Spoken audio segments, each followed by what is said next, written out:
Bienvenue dans Journal d'une psy, je suis Elodie Bonetto, psychologue et coach de vie depuis 2010 et à travers ce podcast, je partage avec toi mes sujets de prédilection autour de la psychologie, du développement personnel et de manière plus globale de notre style de vie.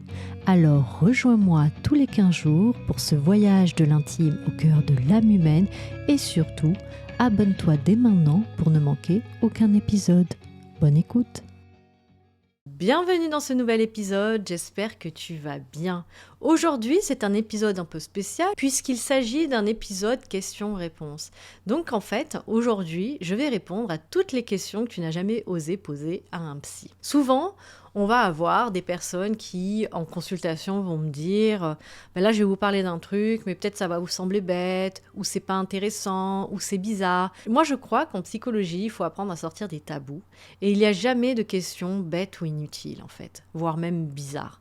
Toute question est légitime et tu as le droit de les poser. Donc, c'est un peu le but de cette vidéo, c'est de te répondre à ces questions qu'on n'ose pas toujours poser à son psy. La première question, c'était... Alors, les questions déjà au niveau de la thérapie. Est-ce que je dois être fou ou folle si je consulte un psy ? Ou est-ce que je suis fou ou folle parce que je consulte un psy ? Alors moi, j'ai envie de dire, quand on consulte, c'est juste qu'on ressent un besoin. Parfois, il peut s'agir d'un mal-être, il peut y avoir des symptômes qui vont être un petit peu enquiquinants, envahissants, qui vont te déranger dans ton quotidien. Parfois, il peut s'agir aussi d'un moment de ta vie où tu vis des événements qui ont été difficiles pour toi et tu as besoin de faire un point, d'en parler, d'être soutenu pour pouvoir dépasser cet obstacle de vie.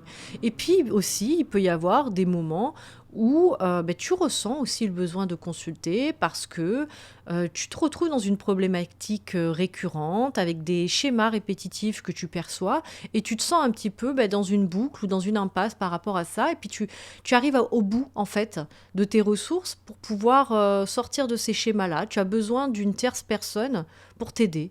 Tout ça, tu vois, c'est légitime. Et puis ce qui est important aussi en psychologie, c'est de se dire qu'il n'y a pas en fait de hiérarchisation à faire de la souffrance. Il peut y avoir des personnes qui, au cours de leur vie, vont vivre des choses atroces et pour autant, on va ressentir le besoin d'aller en consultation. Et il y a d'autres personnes qui ne vont pas vivre ces mêmes choses atroces et qui, pour autant, vont souffrir. Est-ce que les personnes A sont plus légitimes à consulter que les personnes B ? Mais moi, j'ai envie de dire, ce qui compte, c'est ta souffrance et ton besoin, en fait. Est-ce que j'en ressens le besoin ? Il n'y a que ça qui compte. Et si tu en ressens le besoin, ça dit en aucun cas que tu es fou ou que tu es folle. Et puis il faut sortir de ces termes qui sont extrêmement péjoratifs parce qu'en fait, en psychologie, il s'agit d'un continuum. Il n'y a pas de délimitation de frontières précises et bien définies entre ce qui touche au normal et au pathologique. On est vraiment sur un continuum et... ce qui peut être considéré comme de la folie pour certains sera considéré comme adapté pour d'autres, selon aussi la culture dont tu es issu. Donc tout ça, tu vois, c'est aussi très contextuel et aussi lié à la culture à laquelle la personne appartient. Donc c'est important aussi d'être beaucoup plus bienveillant vis-à-vis de ces symptômes ou de ces troubles. Et puis parfois, bien sûr, en psychiatrie par exemple, on peut avoir des troubles et des symptômes très envahissants avec un retrait de la réalité, avec du délire, de l'hallucination, des choses très dérangeantes en fait, qui peuvent donner l'impression que la personne est folle, mais il suffit en fait d'un bon accompagnement et de la bonne molécule pour établir aussi la réalité dans l'esprit de la personne et la personne va pouvoir vivre sa vie très correctement, vous voyez. Donc, on peut avoir un épisode dans sa vie où on va se dire je deviens fou, je deviens folle, mais en réalité, rien n'est dit. Et puis, avec les bonnes molécules, on peut retrouver un équilibre, en fait. Donc, que tu aies des symptômes très envahissants ou des symptômes légers ou simplement un besoin de parler, parce que parfois, on a juste besoin d'être entendu dans une situation qu'on a vécue. Et puis, on n'a pas le soutien autour de soi, où on n'est pas forcément accompagné par des personnes qui sont capables en fait de nous soutenir parce que manque d'intérêt, manque d'attention, manque aussi d'empathie, ou parfois même il y a des personnes qui sont trop sensibles pour entendre certaines choses, et on a juste besoin aussi d'une écoute attentive et active pour pouvoir un petit peu se décharger de tout ça. Et ça aussi, c'est légitime en fait. La deuxième question, c'est comment savoir si j'ai vraiment besoin d'une thérapie ? Alors, comme je le disais juste avant, en fait, il va y avoir des personnes qui, oui, vont avoir besoin de rentrer en thérapie. C'est-à-dire qu'il y a un trouble particulier, ou il y a des choses qui sont très dérangeantes, et auquel cas, on va proposer des thérapies qui vont être adaptées à la situation de la personne, ou à ses symptômes, ou à son mal-être. Ça peut être des thérapies cognitivo-comportementales, ça peut être aussi des thérapies qui vont s'intéresser aux symptômes du psychotrauma. Donc, on va proposer de l'EMDR, je ne sais pas si vous connaissez, c'est des mouvements oculaires, en fait, c'est les thérapies par les mouvements oculaires. Moi, je suis formée, par exemple, à l'EMDR. Ça va être des personnes qui ont vécu des situations traumatiques et qui sont toujours autant activées dans leur quotidien. Mais là, on va se dire, oui, ça va être important peut-être de rentrer en thérapie pour venir traiter le trauma. Si on a des troubles anxieux, des difficultés au niveau de son humeur, des troubles alimentaires, tout ça, ça nécessite en effet d'être accompagné, et d'être accompagné correctement avec des thérapies qui vont être adaptées et indiquées vis-à-vis des études scientifiques récentes qui ont montré des intérêts pour certains troubles. On ne va pas traiter de la même manière, par exemple, des TCA et un trouble dépressif sévère. Il va y avoir des objectifs thérapeutiques différents et des outils aussi différents. Donc voilà, c'est important de voir qui on consulte surtout, quelles sont ses spécialisations, et est-ce qu'il est apte à nous recevoir sur notre problématique. Donc pour répondre à la question comment savoir si j'ai vraiment besoin d'une thérapie, je crois vraiment que quand tu sens que tu n'as pas les ressources seul, et que tu as besoin d'une tierce personne ou une personne experte dans le domaine de la santé mentale, c'est un bon indicateur déjà que peut-être, oui, une première consultation peut permettre de voir où on en est, faire un petit bilan, une anamnèse, et voir les indications qui vont être proposées par le professionnel. Parfois, il ne faut pas se poser plus de questions que ça. Il faut consulter et voir ce que le professionnel va pouvoir aussi détecter et te proposer par rapport à ta situation qui est unique en fait. D'accord ? La troisième question que j'ai, c'est est-ce que je vais devoir raconter toute ma vie ? Alors j'ai envie de dire pas du tout. Surtout que souvent, en fait, y a un mythe un petit peu que je vois souvent sur les réseaux sociaux qui dit que, en gros, les psychologues, ils travaillent sur le passé et les coachs, ils travaillent dans le présent. Bon, ça, c'est vraiment du bullshit, hein. Moi, je crois que... Moi, je suis psychologue et je suis coach, donc j'ai les deux casquettes. Et en fait, on travaille tout autant dans le présent que des coachs aussi. Quand on travaille, par exemple, avec les thérapies cognitives et comportementales, on va s'intéresser à votre vie du maintenant. Parce que, en fait, si par exemple, vous avez un trouble en particulier ou un symptôme qui vous embête, c'est pas parce que on va dire oui, c'est lié à cette situation que vous avez vécue, ça vous a perturbé, ça vous a contrarié, ça vous a déséquilibré, vous avez vécu ça dans votre enfance, vous avez acquis ce conditionnement-là à cause de ça. Ok, on a une connaissance, on a une compréhension du pourquoi, du comment. Est-ce que pour autant ça va régler le symptôme de la personne ? Non.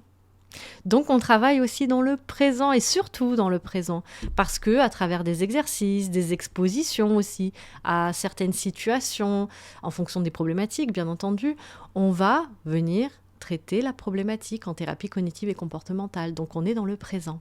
Et donc on n'a pas besoin de savoir toute votre vie. De toute façon, vous dites ce que vous avez envie de dire, vous avez vos propres limites. Le professionnel, en fait, lui, il va vous recevoir, il va vous poser un certain nombre de questions pour pouvoir cibler votre profil, comprendre votre demande, comprendre le contexte dans lequel vous avez grandi. Il va essayer de comprendre les grandes lignes de votre histoire, mais il n'a pas besoin de connaître tous les détails.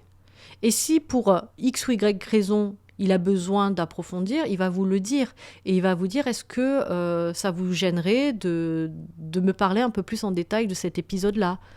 De m'expliquer comment les choses se sont passées ? Parce qu'il y a un intérêt peut-être par rapport à votre thérapie. Voyez ? Mais on dit ce qu'on a envie de dire. Parfois, il y a des événements de vie qu'on a eus qui sont tellement difficiles, et puis on ne consulte pas forcément pour ça à ce moment-là. et on n'a pas envie de venir gratter parce qu'on n'a pas envie de se déséquilibrer à ce moment-là, ben c'est OK aussi, on a le droit de le dire. Voilà, moi je viens pour ça, il m'est arrivé ça dans ma vie, mais je ne souhaite pas pour l'instant y revenir. Ben, il faut poser vos limites. Et le professionnel s'adaptera en fait. Et vous dira, OK, on va pas venir gratter là-dessus. On va s'intéresser voilà, à cette situation-là et on va essayer de trouver comment rééquilibrer votre situation dans votre présent. Ensuite, j'ai pas mal de questions sur les émotions et les pensées. Alors, pourquoi je pleure tout le temps sans raison?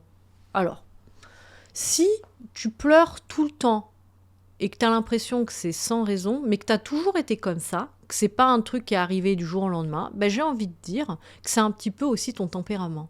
C'est que tu régules tes émotions avec les larmes. Parce qu'il faut savoir que le fait de pleurer va réguler tes niveaux de cortisol, en fait. Donc, en fait, ça a une fonction aussi calmante. Et il y a des personnes qui sont très sensibles, voire hypersensibles, et qui vont avoir la larme facile. Et pour autant, ça ne veut pas dire qu'elles sont très malheureuses. C'est juste une manière de réguler leurs émotions. Et c'est totalement adapté, c'est pas un problème en fait. Je crois que parfois, il faut accepter qu'on puisse avoir besoin de pleurer régulièrement pour se ressaisir un petit peu, se rééquilibrer, se calmer. Et il n'y a pas de problème avec ça.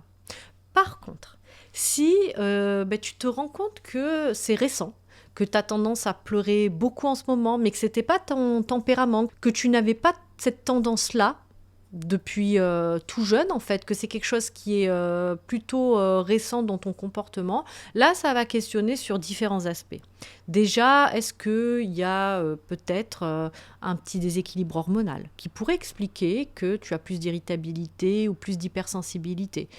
Il peut s'agir aussi de symptômes dépressifs en fait. Quelqu'un qui n'a pas tendance à pleurer souvent mais qui d'un coup pleure pour un oui, pour un non, peut-être que c'est un signal aussi d'alerte à prendre en compte. Donc voilà, il y a plusieurs manières d'appréhender la chose. Est-ce que c'est quelque chose qui est déjà présent depuis toujours et auquel cas on va normaliser totalement ça et l'accepter, ou est-ce que c'est plutôt un signal d'alerte qu'il y a peut-être quelque chose à regarder un peu plus près? Ensuite, qu'est-ce que nous avons?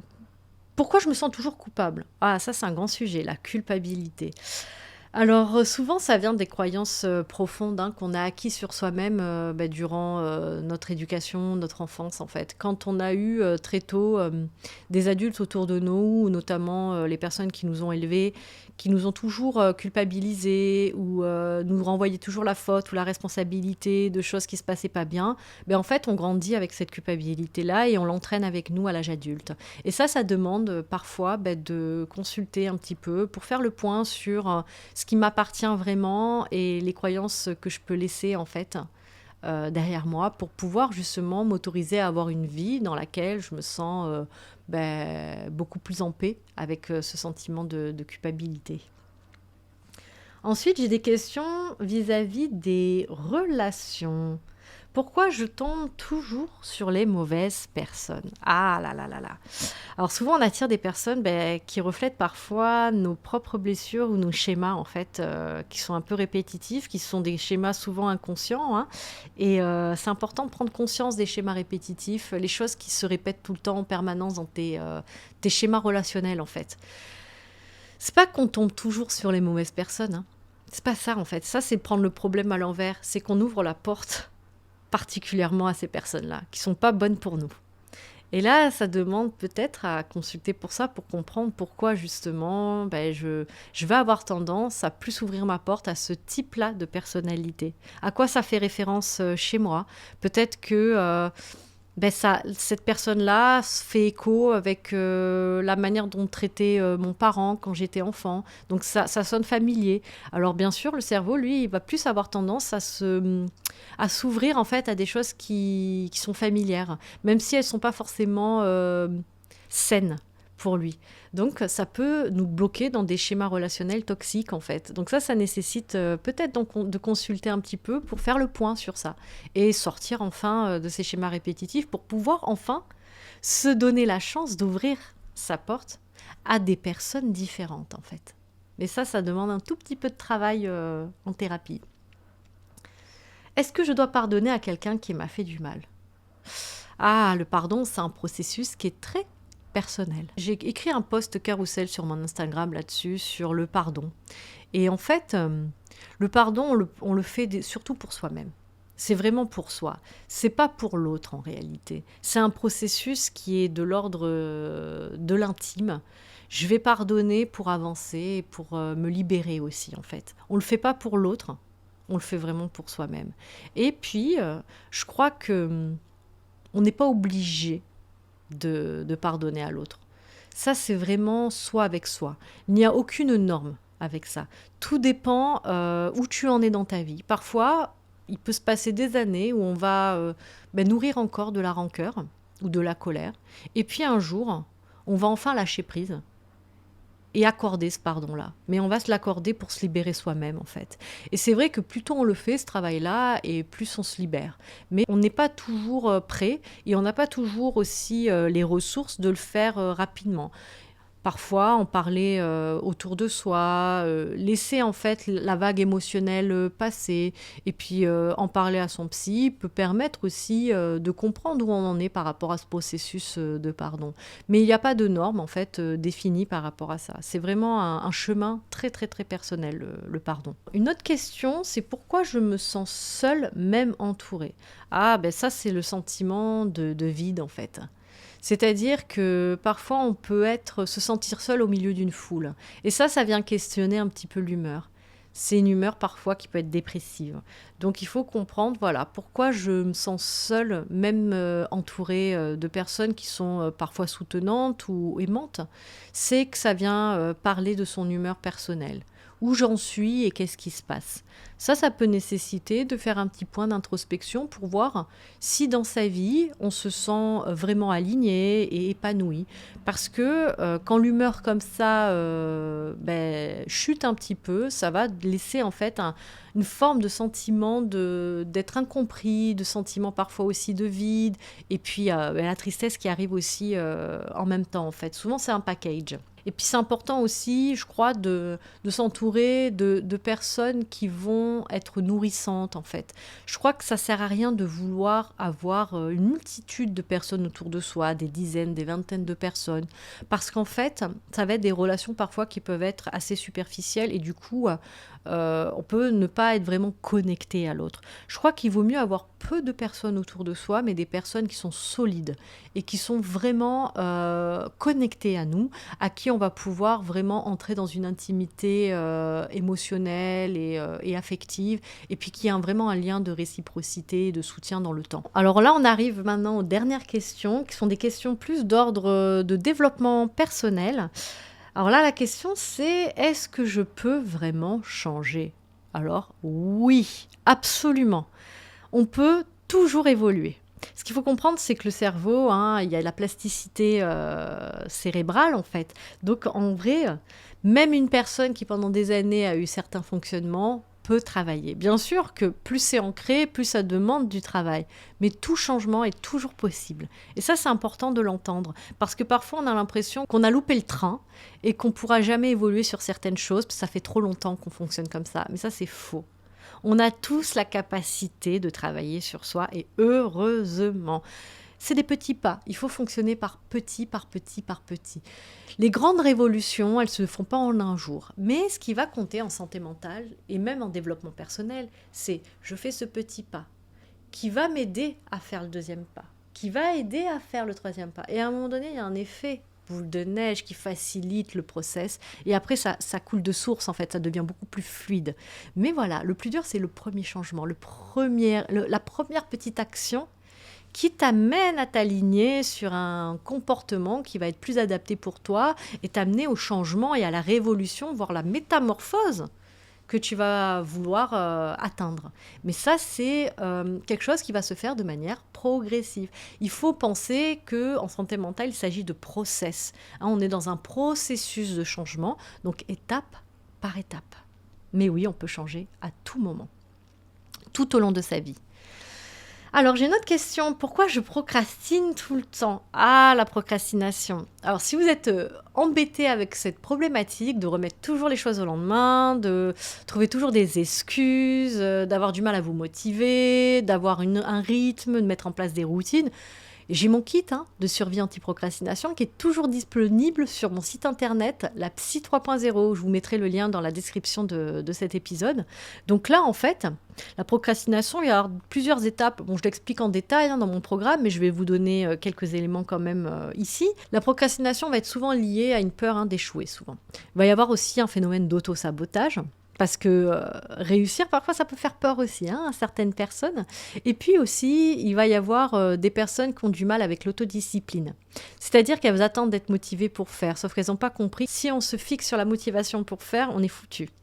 Et puis, il y a aussi un problème d'organisation, parfois, ou d'attention. Et le schéma de la récompense aussi. Donc, c'est très particulier, la procrastination. C'est multifactoriel, les causes de la procrastination. Et il y a différents profils de procrastinateurs. Donc, si tu veux en savoir plus et peut-être évoluer de manière autonome avec le programme d'auto-soin, tu peux utiliser mon kit qui pourra t'aider à te sortir de ce schéma de procrastination. Si tu dois garder une chose en tête, c'est décompose. Décompose toutes les tâches que tu as ou les grands objectifs. Voilà. Si tu veux juste un petit tips là rapide, c'est la première étape. Décompose. Et puis après, si tu veux aller plus loin, tu as le programme pour aller un peu plus loin. Et puis pour finir cet épisode, dernière question, comment savoir si je suis sur le bon chemin dans ma vie ? Waouh, sacrée question ça. Comment savoir ? Mais moi, je crois que tout au long de sa vie, en fait, on va se poser cette question. Ce qui fait qu'on est sur le bon chemin, c'est que régulièrement, au cours de son existence, on va un petit peu auto-checker où on en est. Est-ce que là, ce que je fais de mon quotidien, les objectifs que j'ai, ma manière de vivre, mon hygiène de vie, les relations que j'ai autour de moi, est-ce que c'est toujours OK pour moi et comment je me sens ? Si tous les signaux sont au vert, on continue. C'est que on est sur son bon chemin et c'est bien. Et on continue comme ça.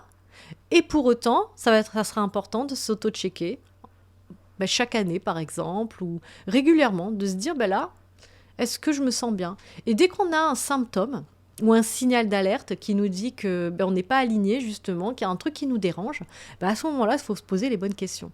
Quel changement ou quelle action je peux mettre en place pour me réaligner sur le bon chemin ? Et à ce moment-là, hop, on va se retrouver à nouveau un peu plus serein et un peu plus épanoui. Donc en fait, comment savoir si on est sur le bon chemin ? C'est que tous les signaux sont en vert, en fait, et qu'on se sent bien et épanoui. Si on commence à se sentir mal, tiraillé, très anxieux, stressé chronique, ou tout simplement on perd du plaisir, ou on a l'impression de subir son quotidien ou sa vie, là peut-être qu'il y a des modifications à mettre en place. On arrive à la fin de cet épisode. On a abordé un sacré paquet de questions. On a fait un grand tour. Moi j'aime bien ce système de questions-réponses. Je trouve ça assez drôle à faire et interactif. Je pense que je mettrai une boîte à questions ou même dans cet épisode, dans les commentaires de cet épisode, n'hésite pas à mettre toutes tes questions et comme ça, je pourrai y répondre.